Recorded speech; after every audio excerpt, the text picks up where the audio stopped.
রাধে রাধে। তা দেখুন, আপনাদেরকে আমি যে নোটগুলো দিয়েছিলাম, যে শিটগুলো দিয়েছিলাম, তার মধ্যে এটা 8 নম্বর শিট। ঠিক আছে, 8 নম্বর নোট। সে 8 নম্বর নোট থেকে আজকে আমরা গীতার পরিচয়টা ভালো করে জানবো। গীতা জিনিসটা কি, গীতা কোথা থেকে এলো, গীতার মধ্যে কি আছে না আছে, এই সকল বেসিক কিছু তত্ত্ব। ঠিক আছে, অর্থাৎ এই যে আপনারা গীতা শিখছেন, গীতা সম্পর্কে তো একটু জানা প্রয়োজন সকলেরই। যে আমি যে গীতা পড়ছি, গীতার মধ্যে কি আছে না আছে। ঠিক আছে, আপনাকে কেউ যদি জিজ্ঞেস করে যে তুমি গীতা সম্পর্কে কি জানো একটু বলো তো, তখন যেন আপনি 2 মিনিট গীতা সম্পর্কে একটু কথা বলতে পারেন। ঠিক আছে, আচ্ছা, তাহলে আমরা গীতা সম্পর্কে আজকে জানবো। সর্বপ্রথম, এই যে গীতা আমরা পড়ি, শ্রীমদ্ ভগবদ্ গীতা, এই গীতার সম্পূর্ণ নাম হলো শ্রীমদ্ ভগবদ্ গীতা। তা এই শ্রীমদ্ ভগবদ্ গীতাটা মূলত মহাভারতের একটা অংশ। ঠিক আছে, গীতা গ্রন্থটা কোনো স্বাধীন গ্রন্থ ছিল না, এটা এসেছে মূলত মহাভারত থেকে। ঠিক আছে, অর্থাৎ মহাভারতের ভীষ্ম পর্বের 25 থেকে 42 পর্যন্ত যে 18টি অধ্যায় আছে, এই 18টি অধ্যায়কে মহাভারত থেকে আলাদা করে একটা নতুন গ্রন্থের রূপ দেওয়া হয়েছে, এবং সেই গ্রন্থের নাম দেওয়া হয়েছে শ্রীমদ্ ভগবত গীতা। আমি আবার বলি, এই যে আমরা গীতাটা পড়ি, সেই গীতাটা কিন্তু কোনো স্বাধীন গ্রন্থ ছিল না, আলাদা কোনো গ্রন্থ ছিল না। এই গ্রন্থটা কোথা থেকে এসছে? মহাভারত থেকে। ঠিক আছে, মহাভারতের কোন পর্ব? ভীষ্ম পর্ব। মহাভারতের অনেকগুলা পর্ব আছে, 18টা পর্ব আছে, তার মধ্যে একটা পর্ব হলো ভীষ্ম পর্ব। ওই ভীষ্ম পর্বের মধ্যে মূলত মহাভারতের যুদ্ধ আরম্ভ হয়। তা ওই যুদ্ধ আরম্ভের শুরুতে, মহাভারতের যুদ্ধ যখন শুরু হবে, ওই যুদ্ধ আরম্ভের শুরুতে অর্জুন মূলত ভগবান শ্রীকৃষ্ণকে বললেন যে হে ভগবান, আমি যুদ্ধ করব না, আমি আমার আত্মীয় স্বজন, আমার গুরুদেব, তাদেরকে আমি হত্যা বা বধ করতে পারবো না। অর্থাৎ অর্জুন ওই ওই যুদ্ধক্ষেত্রে দাঁড়িয়ে ওনার যে কর্তব্য কর্ম ছিল, ঠিক আছে, সেই কর্তব্য কর্মটা তিনি ভুলে গিয়েছিলেন। তখন পরমেশ্বর ভগবান শ্রীকৃষ্ণ অর্জুনকে ওনার জীবনের লক্ষ্য সম্পর্কে বুঝিয়েছেন, ওনার জীবন সম্পর্কে বুঝিয়েছেন, আর বিভিন্ন রকমের জ্ঞান প্রদান করেছেন। অর্জুন বিভিন্ন প্রশ্ন করেছেন, আর ভগবান সেই প্রশ্নের অনেক সুন্দর সুন্দর উত্তর দিয়েছেন। আর সেই সকল উত্তরগুলো আমাদের সম্পূর্ণ জীবনটাকে একদম, জীবনের প্রত্যেকটা দিক নির্দেশনা দিয়েছেন সেই প্রত্যেকটা উত্তরের মাধ্যমে। ঠিক আছে, গীতা হলো এমন একটা গ্রন্থ, যে গ্রন্থের মধ্যে আমাদের জীবনের এমন কোনো প্রশ্ন নেই যেটার উত্তর আপনারা গীতার মধ্যে পাবেন না। আমাদের জীবনের যত ধরনের সমস্যা আছে, প্রত্যেকটা সমস্যার সমাধান, প্রত্যেকটা সমস্যার উত্তর, প্রত্যেকটি প্রশ্নের উত্তর গীতার মধ্যে আপনারা পাবেন। শুধু আপনাদেরকে গীতাটা বুঝে বুঝে পড়তে হবে। ঠিক আছে, তা দেখুন, গীতা হলো মহাভারতের একটা অংশ। মহাভারতের ভীষ্ম পর্বের যে 25 নম্বর অধ্যায় আছে না, ভীষ্ম পর্বের মধ্যে অনেকগুলো অধ্যায় আছে, তার মধ্যে 25 নম্বর অধ্যায় আর এবং 42 নম্বর, 25 থেকে 42 পর্যন্ত আপনারা দেখবেন গীতার প্রথম অধ্যায় আর মহাভারতের ভীষ্ম পর্বের 25 নম্বর অধ্যায় হলো একদম সেম। মহাভারতের ভীষ্ম পর্বের 42 নম্বর অধ্যায় আর গীতার 18 নম্বর অধ্যায় একদম সেম, অর্থাৎ একদম একই। তাহলে আমরা বলতে পারি মহাভারতের ভীষ্ম পর্বের 25 থেকে 42 পর্যন্ত এই 18টি অধ্যায়কে মহাভারত থেকে আলাদা করে একটা নতুন গ্রন্থের রূপ দেওয়া হয়েছে, এবং সেই গ্রন্থের নাম দেওয়া হয়েছে শ্রীমদ্ ভগবত গীতা। ঠিক আছে, শ্রীমদ্ ভগবত গীতা, যার মধ্যে রয়েছে পরমেশ্বর ভগবান শ্রীকৃষ্ণের অমৃত বাণী। আচ্ছা, এই শ্রীমদ্ ভগবত গীতা শব্দের অর্থটা আমরা আস্তে আস্তে জানবো আগামী ক্লাসে। তা দেখুন, এই যে মহাভারত থেকে গীতাটাকে আলাদা করা হলো, মহাভারতের ভীষ্ম পর্বের 25 থেকে 42 পর্যন্ত এই 18টা অধ্যায়কে মহাভারত থেকে আলাদা করে একটা নতুন যে গ্রন্থের রূপ দেওয়া হলো, এই আলাদাটা কে করেছে? একজন তো এই মহাভারত থেকে গীতাটাকে আলাদা একজন তো করেছে। তা সেটা আলাদা কে করেছে? গীতাটাকে মহাভারত থেকে আলাদা করেছেন শঙ্করাচার্য। তিনি অনেক বড় একজন শাস্ত্রজ্ঞ ছিলেন।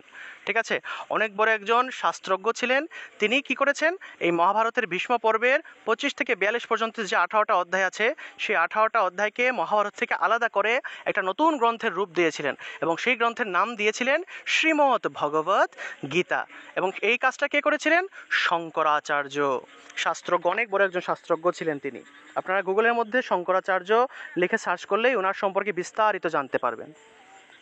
আচ্ছা, তারপরে দেখুন, গীতার মধ্যে অধ্যায় আছে 18টি। তাহলে আমরা কি কি জানলাম? গীতা হলো মহাভারতের অংশ, মহাভারতের ভীষ্ম পর্বের অংশ, মহাভারতের ভীষ্ম পর্বের 25 থেকে 42তম অধ্যায়ের অন্তর্গত, এবং গীতার মধ্যে অধ্যায় বা চ্যাপ্টার আছে 18টি। তা দেখুন, গীতার যে এই যে 18টি অধ্যায়, এই 18টি অধ্যায়ের মধ্যে গীতার শ্লোক আছে সর্বমোট 700টি। অর্থাৎ গীতার মন্ত্রগুলোকে আসলে শ্লোক বলা হয়। গীতার মধ্যে মন্ত্র নেই, গীতার মধ্যে আছে শ্লোক। গীতার মধ্যে আমরা যা কিছু পড়ি সেগুলো হলো শ্লোক। শ্লোক পাঠের একটা নির্দিষ্ট নিয়ম আছে, একটা নির্দিষ্ট ছন্দ, তাল, সুর দিয়ে গীতা পাঠ করতে হয়। গীতার শ্লোকগুলোকে গানের মতো করে পাঠ করা হয়ে থাকে, সেজন্য এটাকে গীতা বলা হয়। এই জিনিসটা আমরা গীতার সংজ্ঞা যেদিন পড়বো সেদিন ভালো করে বুঝতে পারবো। তা দেখুন, গীতার মধ্যে সর্বমোট শ্লোক আছে, গীতার মন্ত্রগুলোকে আসলে শ্লোক বলে। গীতার মধ্যে সর্বমোট শ্লোক আছে 700টি। এই 18টা অধ্যায়ে সর্বমোট 700টি শ্লোক আছে। তার মধ্যে এই 700টি শ্লোক আছে বিধায় গীতাকে সপ্তশতীও বলা হয়ে থাকে। সপ্তশতী, গীতার মধ্যে 700 শ্লোক আছে বিধায় গীতার আরেক নাম হলো সপ্তশতী। চণ্ডীর মধ্যেও 700টা মন্ত্র আছে বলে চণ্ডীকেও সপ্তশতী বলা হয়ে থাকে। চণ্ডীর মধ্যেও কিন্তু 700টা মন্ত্র আছে, সেজন্য চণ্ডীকেও সপ্তশতী বলা হয়। গীতার মধ্যে 700 শ্লোক আছে বিধায় গীতাকেও সপ্তশতী বলা হয়ে থাকে। ঠিক আছে? তাই দেখুন, এই গীতার রচয়িতাকে, গীতা মূলত কোথা থেকে এসছে? মহাভারত থেকে। তা এই মহাভারতের রচয়িতাকে কৃষ্ণদ্বৈপায়ন বেদব্যাস, বা সংক্ষেপে ওনাকে ব্যাসদেব বলে ডাকা হতো। ঠিক আছে? ওনার ডাকনাম হলো ব্যাসদেব, আর ওনার সম্পূর্ণ নাম হলো কৃষ্ণদ্বৈপায়ন বেদব্যাস। তা এই যে মহাভারতের রচয়িতা হলেন এই কৃষ্ণদ্বৈপায়ন বেদব্যাস। আর গীতা যেহেতু মহাভারত থেকে এসছে, তাহলে গীতার রচয়িতাও হলেন এই কৃষ্ণদ্বৈপায়ন বেদব্যাস। ঠিক আছে? রচয়িতা মানে কি? যিনি গীতাটাকে লিখেছেন। ঠিক আছে? এই যে যুদ্ধক্ষেত্রে পরমেশ্বর ভগবান শ্রীকৃষ্ণের মধ্যে পরমেশ্বর ভগবান শ্রীকৃষ্ণ এবং অর্জুনের মধ্যে যে কথাবার্তাগুলো হয়েছে, সেই কথাবার্তাগুলো তো কেউ না কেউ একজন শুনে শুনে সেটা লিপিবদ্ধ করতে হবে, লিখতে হবে। তা সেই লিপিবদ্ধ করা বা সেই রচনা করার দায়িত্বটা মূলত পালন করেছিলেন এই কৃষ্ণদ্বৈপায়ন বেদব্যাস। তিনি ওনার আশ্রমে বসে, ওনার দিব্যচক্ষু ছিল, তিনি যে দিব্যচক্ষু দিয়ে অর্জুন এবং কৃষ্ণের যে কথোপকথন বা কথাবার্তাগুলো ছিল, ভগবান শ্রীকৃষ্ণের যে গীতার অমৃত বাণী, সেটা তিনি শুনতে পেয়েছিলেন, দেখতে পেয়েছিলেন, এবং সেটা তিনি দেখে তিনি শুনে সেটি তিনি লিপিবদ্ধ করেছিলেন ওনার আশ্রমে বসেই। এজন্য বলা হয়ে থাকে এই গীতার রচয়িতাও হলেন কৃষ্ণদ্বৈপায়ন বেদব্যাস, মহাভারতের রচয়িতাও কৃষ্ণদ্বৈপায়ন বেদব্যাস। আসলে এই যে আমরা গীতা পড়তেছি না, আসলে গীতা পড়ার মাধ্যমে আসলে আমরা মহাভারতটাকে আসলে পড়তেছি। ঠিক আছে? গীতা হলো মহাভারতেরই একটা অংশ। অর্থাৎ আমরা এই যে গীতা পড়তেছি মানে হলো আমরা মহাভারতই আসলে পড়তেছি। ঠিক আছে? আচ্ছা, তারপরে হলো এই যে গীতা হলো মূলত সংস্কৃত ভাষায় রচিত।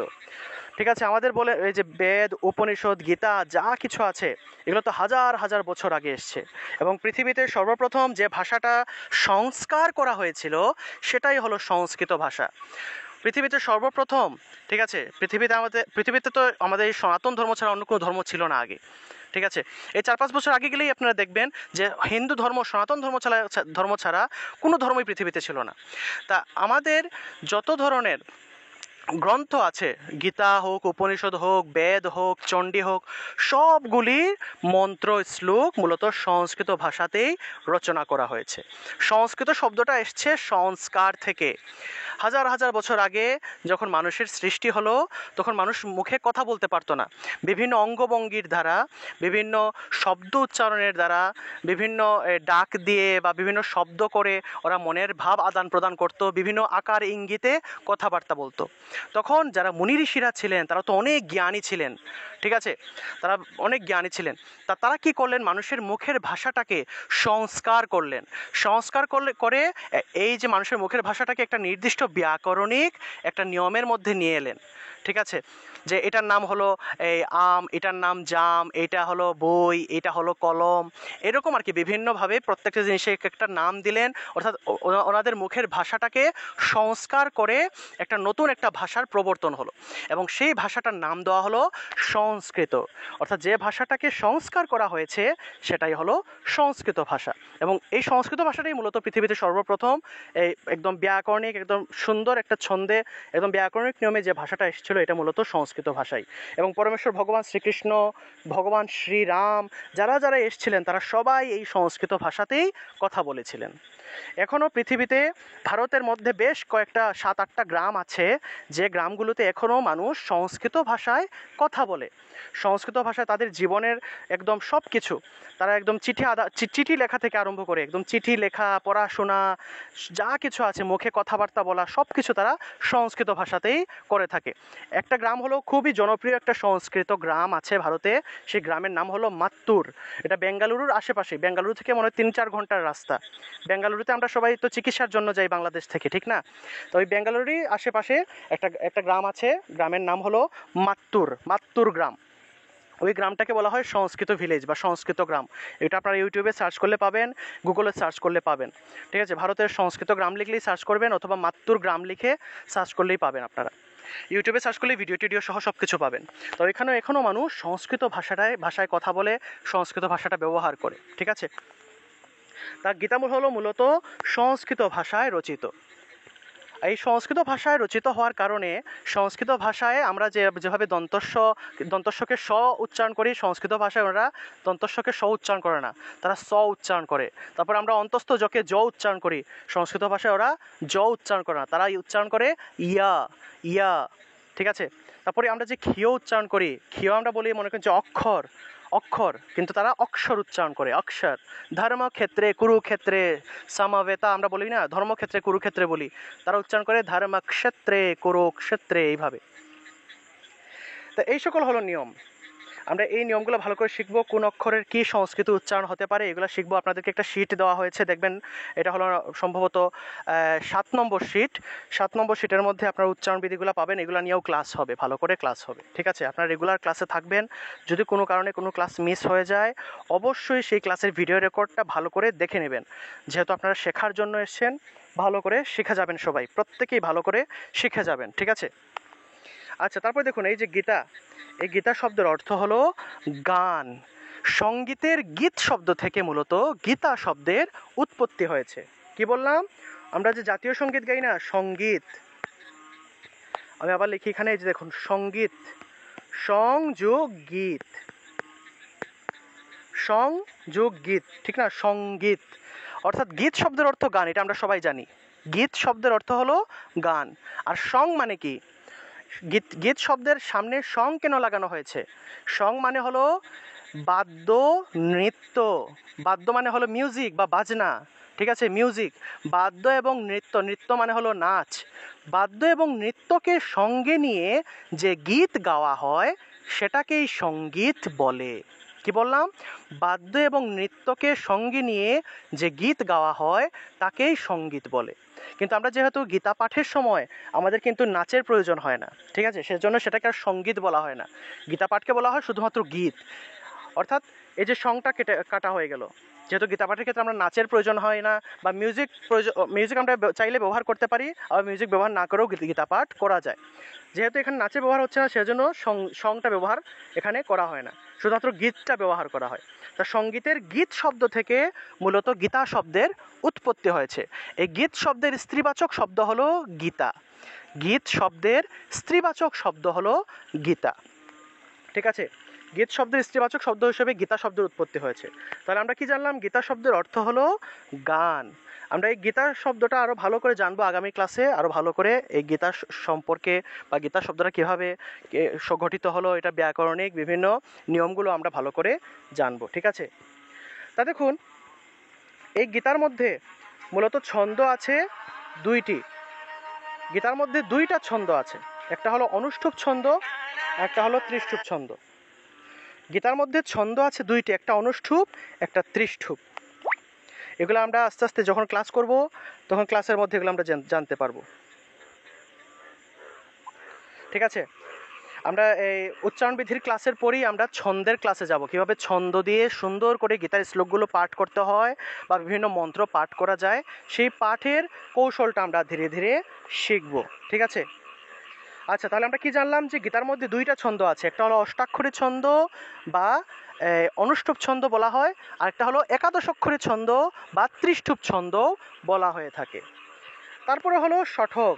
গীতার যে অধ্যায়গুলো আছে সেই অধ্যায়গুলোকে 3টি শঠকে ভাগ করা হয়ে থাকে। একটা হলো কর্মশঠক, গীতার প্রথম 6টা অধ্যায়। গীতার প্রথম অধ্যায় থেকে ষষ্ঠ অধ্যায় পর্যন্ত এই প্রথম 6টা অধ্যায়কে বলা হয় কর্মশঠক। অর্থাৎ এই 6টা অধ্যায় মূলত কর্মকে, মানুষের যে কর্ম আছে না, সেই কর্মকে প্রাধান্য দিয়ে বেশি জ্ঞান প্রদান করা হয়েছে, কর্মটাকে বেশি প্রাধান্য দেওয়া হয়েছে, সেজন্য এটাকে বলা হয় কর্মশঠক। তারপর হলো সপ্তম থেকে দ্বাদশ অধ্যায়। গীতার এই 6টা অধ্যায়, 7 নম্বর অধ্যায় থেকে 12 নম্বর অধ্যায় পর্যন্ত এই 6টি অধ্যায়কে বলা হয় ভক্তি শঠক। অর্থাৎ এই 6টা অধ্যায়ে ভগবান ভক্তিটাকে বেশি প্রাধান্য দিয়ে জ্ঞান প্রদান করেছেন। তারপরে হলো ত্রয়োদশ অধ্যায় থেকে অষ্টাদশ অধ্যায়, অর্থাৎ 13 নম্বর অধ্যায় থেকে 18 নম্বর অধ্যায় পর্যন্ত এই শেষের 6টি অধ্যায়কে বলা হয় জ্ঞান শঠক। অর্থাৎ গীতার শেষের দিকে এসে ভগবান জ্ঞানী ভক্ত সহ জ্ঞান, বেশি বেশি জ্ঞান, অনেক অনেক জ্ঞান প্রদান করেছেন, বিভিন্ন বিষয় সম্পর্কে জ্ঞান প্রদান করেছেন, সেজন্য সেটাকে বলা হয় জ্ঞান শঠক। তাহলে গীতার মধ্যে আমরা গীতার 18টা অধ্যায়কে 3 ভাগে ভাগ করা হয়েছে, 3, 6, 18, 6টা অধ্যায়, 6টা অধ্যায়, 6টা অধ্যায়। প্রথম 6টা অধ্যায় কর্মশঠক, মধ্যের 6টা অধ্যায় ভক্তি শঠক, শেষের 6টা অধ্যায় হলো জ্ঞান শঠক। আচ্ছা, তারপরে দেখুন গীতার প্রত্যেকটা অধ্যায় শেষে যুগ লেখা থাকে। গীতার প্রথম অধ্যায়ের নাম হলো অর্জুন বিষাদ যুগ, দ্বিতীয় অধ্যায়ের নাম সাংখ্য যুগ, তৃতীয় অধ্যায়ের নাম কর্মযুগ, এরকম যুগ লেখা থাকে। এই যুগ শব্দের একটা আক্ষরিক অর্থ হলো যুক্ত হওয়া বা এক হয়ে যাওয়া। অর্থাৎ গীতার প্রত্যেকটা অধ্যায়ের পাঠের মাধ্যমে আমরা পরমেশ্বর ভগবানের সাথে আমরা যুক্ত হতে পারি, আমাদের এই জীবাত্মাটা পরমাত্মার সাথে যুক্ত হতে পারে। ঠিক আছে, তারপরে দেখুন গীতার মধ্যে 3টি গুণের কথা বলা হয়েছে। গীতার মধ্যে একটা অধ্যায় আছে, চতুর্দশ অধ্যায়, 14 নম্বর অধ্যায়। এই অধ্যায়ের নাম হলো গুণত্রয় বিভাগ যুগ। ত্রয় শব্দের অর্থ হলো 3, গুণত্রয় মানে 3টা গুণের বিভাগ নিয়ে এখানে আলোচনা করা হয়েছে। তা গীতার মধ্যে আমরা 3টা গুণ সম্পর্কে জানতে পারি। আমাদের জীবনটা বা মানব জীবনটা মূলত 3টা গুণ দ্বারা প্রভাবিত হয়ে থাকে। 3টা গুণ কি কি? সত্যগুণ, রজগুণ এবং তমগুণ। সত্যগুণটা সবচেয়ে ভালো, রজগুণটা ধরতে পারে মোটামুটি মাঝারি, এবং তমগুণটা সবচেয়ে খারাপ। আমাদের জীবনে আমরা যত ধরনের রাগারাগি আছে, হিংসা বৃত্তি আছে, যত খারাপ কাজ আমরা করি সব কিছু আমরা তমগুণের প্রভাবে এসে করে থাকি। আর এই যে আমরা ভালো কাজগুলো করতেছি, এই যে গীতা পাঠ করতেছি, গীতার ক্লাস করতেছি, এই যে ভগবান আমাদেরকে ধৈর্য দিয়েছেন, গীতা পড়ার জন্য যে আমাদের মনের মধ্যে একটা আকাঙ্ক্ষা তৈরি করে দিয়েছেন যে না আমাকে গীতা পড়তে হবে, গীতা শিখতে হবে, গীতা আমার জীবনে প্রয়োজন আছে, এই যে জিনিসটা আপনার মধ্যে জাগ্রত হলো, এই জাগ্রত হওয়ার পেছনে সত্যগুণের প্রভাব আছে।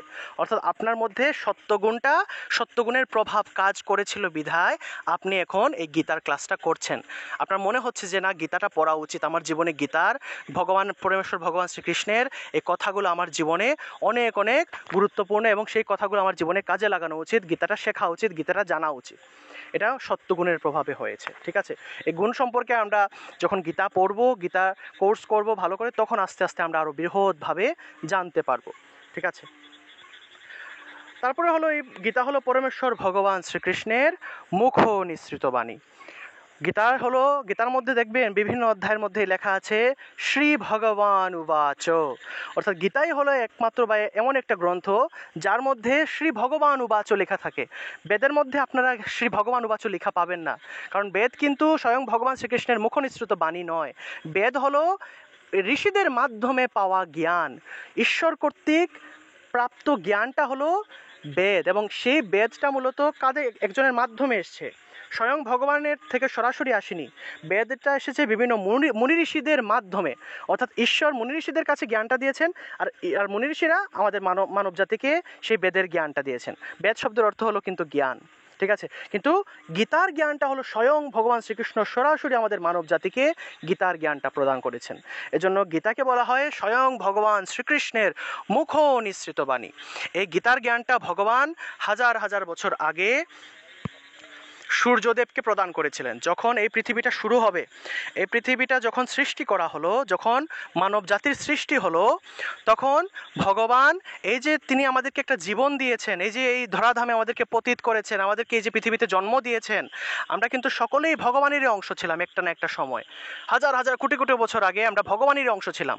আমাদের এই জীবাত্মাটা পরমাত্মারই অংশ ছিল।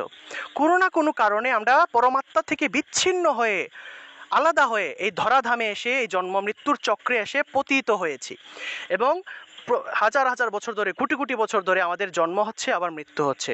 কোনো জন্ম আমরা বিড়ালের দেহ পাচ্ছি, কোনো জন্মে আমরা কুকুরের দেহ পাচ্ছি, কোনো জন্মে আমরা বটবৃক্ষের দেহ পেয়ে হাজার হাজার বছর ধরে আমরা এই যে বৃষ্টির মধ্যে, রোদের মধ্যে, আমরা গরমের মধ্যে আমরা দাঁড়িয়ে দাঁড়িয়েছিলাম বটবৃক্ষ হয়ে, ঠিক না? তা এটাই হলো কথা, যে আমরা ভগবানের কাছে কোনো না কোনো কারণে আলাদা হয়ে এই ধরাধামে পতিত হয়েছি। তা এই যে আমরা এই ধরাধাম থেকে এই যে জন্ম মৃত্যুর চক্রের মধ্যে আবদ্ধ হয়ে গেছি, এখন আমাদেরকে তো মুক্তি লাভ করতে হবে, মোক্ষ লাভ করতে হবে। সেই মোক্ষ লাভের পথ হিসেবে ভগবান এই গীতার জ্ঞানটা সূর্যদেবকে দিয়েছিলেন। গীতার 4th অধ্যায়ের 1ম শ্লোকের মধ্যে আপনারা পাবেন, প্রথম 1 নম্বর, 2 নম্বর, 3 নম্বর শ্লোকের মধ্যেই গীতা কিভাবে এলো বা গীতা কিভাবে প্রথমে ভগবান কাকে কাকে দিয়েছিলেন এই সম্পর্কে লেখা আছে গীতার 4th অধ্যায়ের প্রথম কয়েকটা শ্লোকের মধ্যেই। তা গীতা সর্বপ্রথম ভগবান এই সৃষ্টির শুরুতেই, আমরা তো গীতা বলতে জানি যে মহাভারতের যুদ্ধে ভগবান শ্রীকৃষ্ণ অর্জুনকে গীতার জ্ঞানটা দিয়েছিলেন, কিন্তু না, এই গীতার জ্ঞানটা একদম সৃষ্টির শুরুতেই ভগবান আমাদের মানব জাতি যেন মোক্ষ লাভ করতে পারে, মুক্তি লাভ করে আবার যেন সেই পরমাত্মার কাছে ফিরে যেতে পারে, সেটার জন্য তিনি সর্বপ্রথম এই সূর্যদেবকে প্রদান করেছিলেন। আর সূর্যদেবকে বলা হয়েছিল সূর্যদেব যেন ওনার পুত্র মনুকে সেই গীতার জ্ঞানটা প্রদান করেন। মনু হলেন এই মানব জাতির জনক। মনু এবং শতরূপা আমাদের আদি পিতা এবং আদি মাতা, এই তাদের দুজনের থেকেই সম্পূর্ণ মানব জাতির সৃষ্টি হয়েছে। তা মনুকে কি করেছিলেন? সূর্যদেব এই গীতার জ্ঞানটা প্রদান করেছিলেন। মনু কি করেছিলেন? ওনার পুত্র ইক্ষ্বাকুকে এই গীতার জ্ঞানটা দিয়েছিলেন। এইভাবে কয়েকটা প্রজন্ম গীতার জ্ঞানটা এসছে, কয়েকটা প্রজন্ম। গীতার জ্ঞানটা আসার পরে গীতার জ্ঞানটা আর প্রচারিত হতে পারেনি, গীতার জ্ঞানটা স্তব্ধ হয়ে গেছে, ঠিক আছে? গীতার জ্ঞানটার প্রচার হতে পারেনি, ওইভাবে আর প্রচার হয়নি। অর্থাৎ পিতা থেকে পুত্র, আবার সেই পুত্র আবার তার পুত্রকে দিয়েছে, এইভাবে কয়েকটা প্রজন্ম বা কয়েকটা জেনারেশন গীতার জ্ঞানটা এসছে, তারপরে আর মানব জাতির মধ্যে আর সেটা ওইভাবে প্রচার হয়নি। যার ফলে সত্য যুগের মানুষ, ত্রেতা যুগের মানুষ, দাপর যুগের মানুষ, তারা 3 যুগের মানুষই অনেক দুর্ভাগা ছিল, যারা গীতার এত সহজে ভগবানকে পাওয়ার যে এত সুন্দর রাস্তা, সেটা তারা পায়নি। তাদেরকে অনেক কষ্ট করে বেদ পড়তে হয়েছে, উপনিষদ পড়তে হয়েছে, অনেক কষ্ট করে। বেদ কিন্তু অনেক হাজার হাজার মন্ত্র আছে বেদের মধ্যে, এবং এগুলো অনেক কঠিন, ঠিক আছে? গীতা কিন্তু অনেক সহজ। ভগবান গীতাটা অনেক সহজ করে তৈরি করেছেন, এবং গীতার কথাগুলো সহজে যেন আপনি বুঝতে পারেন ওইভাবেই ভগবান কথাগুলো বলে দিয়েছেন। কিন্তু বেদের কথাগুলো কিন্তু অনেক জটিল, এটা কিন্তু বেদ চর্চা করতে হলে অনেক সময়েরও ব্যাপার। আমরা তো বেদ কালেকশনও করতে পারি না, বেদ আমরা কিন্তু সবাই সংগ্রহ করতে পারি না, ঠিক আছে? 4খানা যে বেদ আছে এগুলো কিন্তু আমরা সংগ্রহ করতে পারি না, পড়া তো দূরের কথা। তা দেখুন, ভগবান এই যে সম্পূর্ণ মানব জীবনের যে মুক্তির যে পথ, এটা একদম সংক্ষিপ্ত আকারে করে 700 শ্লোকের মধ্যে তিনি আমাদেরকে বর্ণনা করে দিয়েছিলেন। তা আগের যে দুর্ভাগা মানুষেরা যারা ছিল, সত্য ত্রেতা দাপর যুগের মানুষেরা এই গীতার জ্ঞানটা পায়নি, কিন্তু আমরা কলিযুগের মানুষেরা এতই ভাগ্যবান যে আমরা এই গীতাটাকে পেয়েছি, এই গীতা মাকে আমরা পেয়েছি। গীতাকে মা বলা হয়। আমাদের মা যেমন আমাদেরকে ছোটবেলা থেকে আমাদেরকে সঠিক দিক নির্দেশনা দেন, সবসময় যে কোনো খারাপ কাজ থেকেই আমাদেরকে বিরত রাখেন, সবসময় বলেন যে এই কাজটা করো, এই কাজটা করবা না, সবসময় দিক নির্দেশনা দেন, ভালো পথে আমাদেরকে পরিচালনা করেন। একইভাবে গীতা মাও আমাদের জন্মদাত্রী মায়ের মতোই আমাদেরকে গাইড করেন, আমাদেরকে সবসময় বলে দেন যে তোমার জীবনের এই সিচুয়েশনে তুমি এই সিদ্ধান্ত নাও, এইটা করবা না, ওইটা করবা না। এগুলো গীতার মধ্যে প্রত্যেকটা জায়গায় এই সম্পর্কে ভগবান বলে দিয়েছেন, গীতার মধ্যে বলা আছে। আমাদেরকে শুধুমাত্র গীতাটা পড়তে হবে, ঠিক আছে? তা যাই হোক, আমরা আজকে গীতা সম্পর্কে মোটামুটি অনেক কিছুই জানলাম। আপনাদের কাজ হলো আপনারা এটা ভালো করে, এই যে চার্টটা আছে না, এই চার্টটা ভালো করে পড়বেন, শিখবেন। এবং আরও 2টা কথা বলে রাখি, গীতাকে বলা হয় সমস্ত শাস্ত্রের শাস্ত্রিনী, ঠিক আছে? সমস্ত উপনিষদের সারবস্তু বলা হয় গীতাকে। সমস্ত উপনিষদের সার হলো গীতা, এজন্য গীতার আরেক নাম হলো গীতোপনিষদ। গীতা এবং উপনিষদের সংমিশ্রণ হলো গীতোপনিষদ, ঠিক আছে?